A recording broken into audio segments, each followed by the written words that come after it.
सम्मानित साथियों, जय भीम। साथियों, मैं डॉक्टर चंद्रभान भारत, अध्यक्ष पश्चिमी उत्तर प्रदेश सामाजिक संघर्ष पार्टी।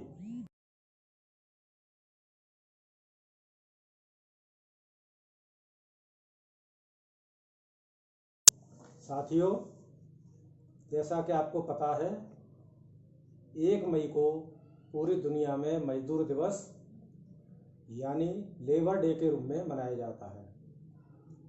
बहुत कम लोगों को ये पता है कि बाबा साहब डॉक्टर अम्बेडकर ने मजदूरों के हित में क्या क्या काम किए थे, और जो लेबर क्लास है उसके लिए आज तक का जो इतिहास है उसमें सबसे ज़्यादा जो काम किए वो बाबा साहब डॉक्टर अम्बेडकर ने उनके लिए किए।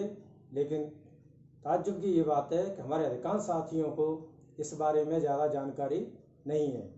तो इस संबंध में मैं संक्षेप में साथियों के सामने ये बात रखना चाहता हूँ, जिससे हमारे समाज के लोगों को ज़्यादा से ज़्यादा ये पता लग जाए कि बाबा साहब ने ये मजदूर के हित में क्या क्या काम किए थे, जिससे वो लोगों को बता सकें और मजदूर दिवस पे मजदूरों के प्रति में सच्ची भावना प्रकट करना यही हो सकता है कि हम बाबा साहब के बताए हुए जो कार्य हैं मजदूरों के लिए उसको आम जन तक पहुंचाएं।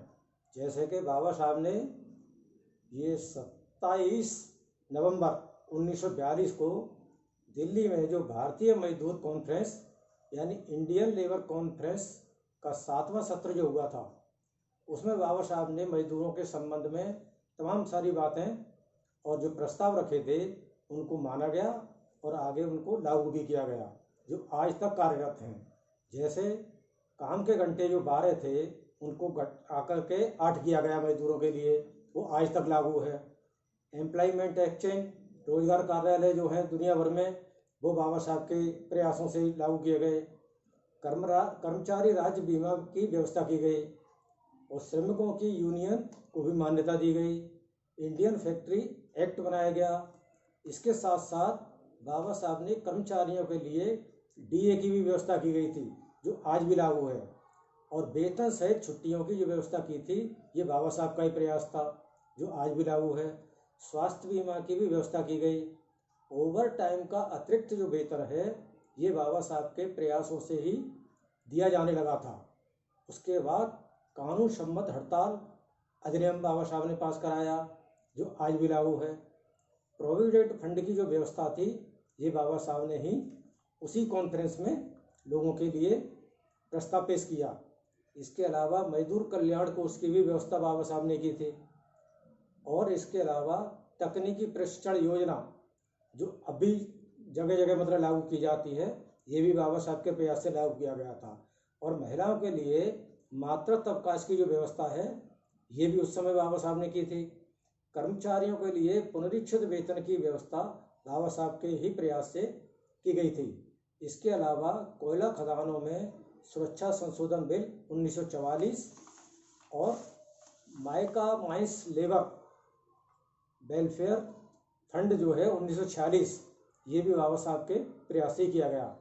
साथ में महिलाओं के लिए बाबा साहब ने जो व्यवस्था की थी, जैसे महिला मजदूर कल्याण फंड, महिला एवं बाल मजदूर सुरक्षा अधिनियम, महिला मजदूरों के लिए मातृत्व सुविधा, बिना लिंग भेदभाव के समान काम के लिए समान वेतन की भी व्यवस्था बाबा साहब ने करवाई।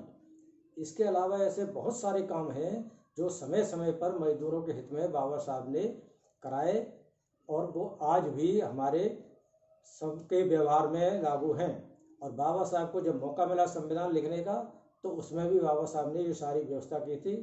तो आज के इस अवसर पर मैं सभी साथियों को धन्यवाद देता हूं और सभी साथियों से ये कहता हूं कि बाबा साहब के ये जो प्रयास हैं, जो आम जन तक और मजदूर क्लास के लिए ज़्यादातर जो किए गए हैं, ये ज़्यादा से ज़्यादा लोगों में शेयर करें, जिससे लोगों को ये पता चले। क्योंकि मजदूर लोग ज़्यादातर अशिक्षित होते हैं और इसलिए वो बाबा साहब के द्वारा जो किए गए कार्य उससे अनभिज्ञ रहते हैं।